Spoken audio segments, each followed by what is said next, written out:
Hello welcome all of you my students. स्वागत है आपका हमारे यूट्यूब चैनल पे। और आज हम शुरुआत करने वाले हैं हमारा इम्पोर्टेंट टॉपिक जो कि ग्रामर से रिलेटेड है। काफी बच्चे जो है इसके बारे में क्वेश्चन पूछते रहते हैं कि सर वर्ब की जो है क्या क्या क्या कंडीशंस होती है, वर्ब होती क्या है। ठीक है। तो वर्ब वर्ब होती है, अब वर्ब में टेल एस वर्ब मुख्यतः क्या बात बताती है हमको। तीन अवस्थाएं जो है वो बताती है कि व्हाट अ पर्सन डज, कि कोई व्यक्ति क्या कार्य कर, ठीक है, कोई व्यक्ति क्या कार्य कर रहा है। उसके बाद में what is done to a person और अ थिंग, और उस व्यक्ति के द्वारा क्या काम किया जा रहा है या किसी वस्तु के द्वारा जो है क्या कार्य किया गया है। ठीक है। और तीसरी जो कंडीशन होती है वर्ब की वो हमें बताती है व्हाट अ पर्सन और थिंग इज, कि कोई पर्सन वो है क्या या फिर कोई थिंग जो है वो किस अवस्था के अंदर। ठीक है। तो ये तीन जो कंडीशंस होती है, ठीक है, ये जो हमें वर्ब एक क्रिया जो है वो बताती है कि what a person does, what is done to a person और थिंग, और व्हाट अ पर्सन और थिंग इज। ठीक है। जैसे एग्जांपल के तौर पे ही लाफ्स, ठीक है, वो पर्सन क्या कर रहा है, लाफिंग कर रहा है, लाफ कर रहा है। ठीक है। तो लाफ जो हो गई वो यहाँ पे क्या हो गई, वर्ब हो गई। ठीक है। उसके अलावा शी इज स्कोल्डेड, ठीक है, उसको क्या किया गया, उसको डांटा गया या उसको फटकार पड़ी। ठीक है। तो यहाँ स्कोल्डेड, स्कोल्डेड जो फटकार पड़ी उससे जो डांट पड़ी, ये भी क्या है, ये what is done to a person, ये उसको फटकार पड़ी गई है ये। ठीक है ना। तो ये जो स्कोल्डेड है ये भी हमारी क्रिया है। ठीक है। उसके अलावा जो तीसरी कंडीशन है कि व्हाट अ पर्सन और थिंग इज, तो तीसरी कंडीशन जो है the cat is dead, cat क्या है, वो डेड है। तो यहाँ पे जो डेड है, ठीक है, उसकी स्टेट ऑफ बीइंग क्या है, डेड। तो ये डेड जो हो गई, ये भी क्या हो गई, हमारी वर्ब हो गई। ठीक है। तो एक किसी पर्सन के द्वारा क्या काम किया जा रहा है, ठीक है, या फिर उस पर्सन के साथ में क्या हुआ है या किसी वस्तु के साथ में क्या हुआ है, या फिर कोई पर्सन या वस्तु जो है, थिंग जो है, वो किस अवस्था के अंदर है, ये तीनों चीज जो है वो डिनोट्स करती है, वर्ब करती है। ठीक है ना।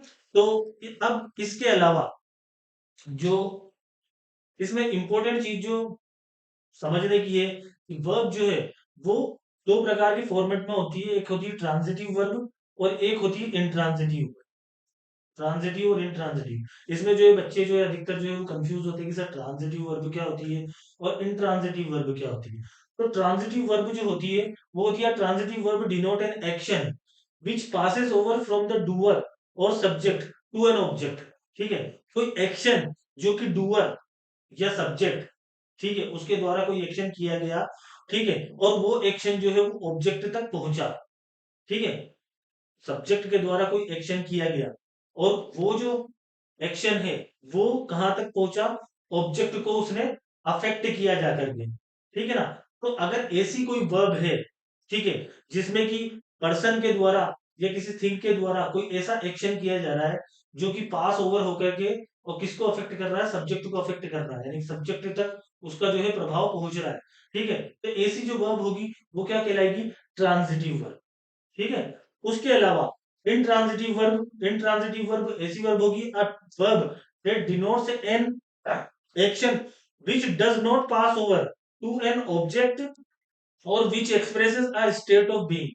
यानी कि ऐसी वर्ब जो कि डिनोट्स करती है ऐसा एक्शन जिसका प्रभाव जो है सब्जेक्ट के द्वारा जो किया गया है उसका प्रभाव ऑब्जेक्ट तक नहीं पहुंचता है।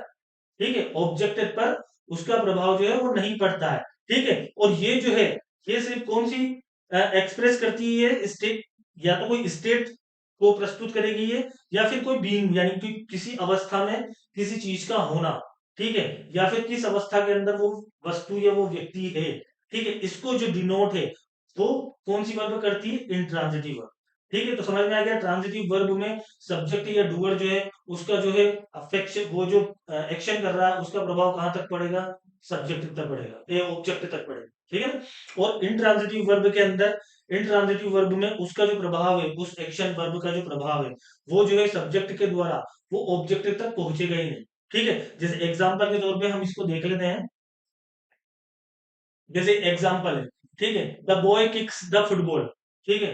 तो द बॉय, तो ये जो है ये सब्जेक्ट है, ठीक है, और ये वर्ब जो है ये किक है। ठीक है। तो बॉय ने जो किक करा, ठीक है, तो किसको किक करा उसने, फुटबॉल को किक करा। ठीक है। यहाँ पे क्या है, ऑब्जेक्ट है, फुटबॉल। ठीक है। और ये बॉय ये सब्जेक्ट और ये जो है ये किक वर्ब है। ठीक है। तो बॉय के द्वारा जो किक किया गया है, किक जो है वो यहाँ पे क्या है, ट्रांजिटिव वर्ब है, क्योंकि इसका जो एक्शन का जो प्रभाव है, ठीक है, जो सब्जेक्ट कर रहा है उसके एक्शन का प्रभाव डायरेक्ट कहाँ तक पहुंच रहा है, ऑब्जेक्ट तक पहुंच रहा है। ठीक है ना। तो इस वजह से ये वाले जो वर्ब होगी, ये वाली वर्ब कौन सी होगी, ट्रांजिटिव वर्ब होगी। ठीक है ना, क्योंकि इसमें जो एक्शन हो रहा है उसका प्रभाव सब्जेक्ट के द्वारा डायरेक्ट कहां तक जा रहा है, ऑब्जेक्ट तक जा रहा है। और उसी प्रकार से ये दूसरा जो सेंटेंस है हमारा, ये ही लाफ्स लाउडली। ठीक है, ही लाफ्स लाउडली। और ये जो तीसरा सेंटेंस है, द बेबी स्लीप्स। ठीक है, इसके अंदर यहाँ पे स्टेट ऑफ बीइंग है।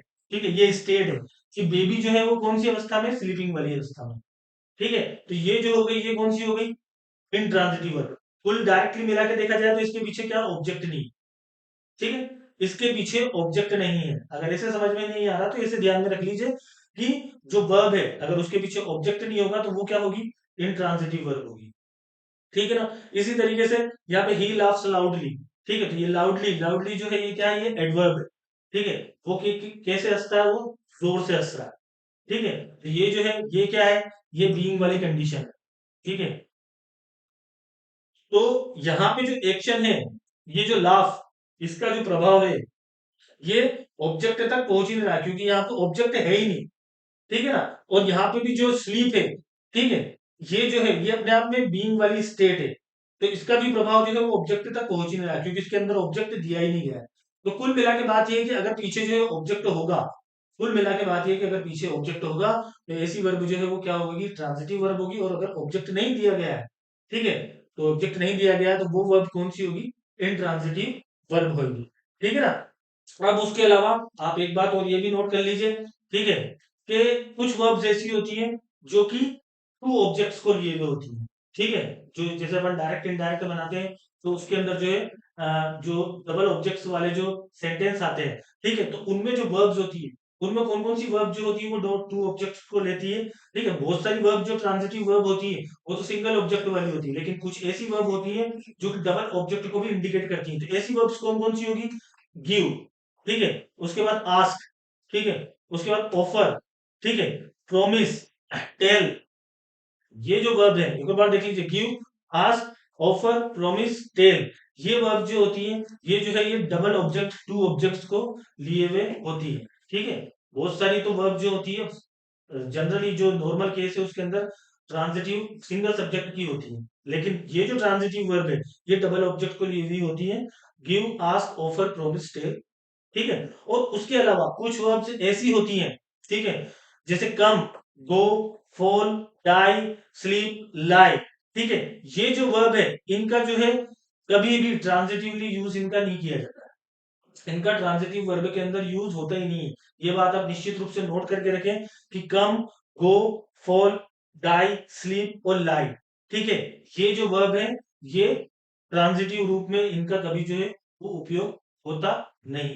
ठीक है, तो आई होप आपको जो है ट्रांजिटिव और इंट्रांजिटिव वर्ब जो है वो काफी अच्छे से समझ में आ गई होगी। ठीक है, और अगर आप इसका पूरा वीडियो देखना चाहते हैं तो डिस्क्रिप्शन में जाकर के लिंक पे आप सर्च कर सकते हैं और वहां पे जाकर के देख सकते हैं उसको। ठीक है, तब तक के लिए मिलते हैं अगले वीडियो में। Till then